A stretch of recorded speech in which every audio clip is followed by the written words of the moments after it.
বাংলাদেশ ও যুক্তরাষ্ট্রের মধ্যকার বাণিজ্য চুক্তি নিয়ে উদ্বেগের কিছু নেই বলে আশ্বস্ত করেছেন বাণিজ্য মন্ত্রী খন্দকার আব্দুল মুক্তাদির।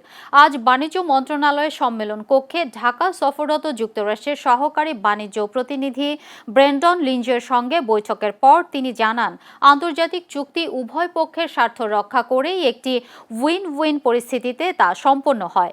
মন্ত্রী স্পষ্ট করেন যে রাষ্ট্রীয় চুক্তি ব্যক্তিগত চুক্তির মতো নয় এবং তা ইচ্ছে মতো বাতিল করা সম্ভব নয়, বরং এই চুক্তিকে পারস্পরিক অর্থনৈতিক সুবিধায় কাজে লাগানোর উপর তিনি গুরুত্বারোপ করেন।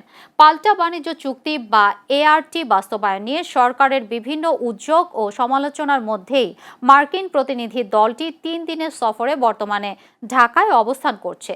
এই চুক্তির থেকে যতটুকু সম্ভব আগামী দিনে ট্রেড এবং ইনভেস্টমেন্টের জন্য আমরা আমাদের অনুকূলে চুক্তিটাকে কাজে লাগাতে পারি, সেটি হবে আমাদের আগামী দিনের প্রচেষ্টা।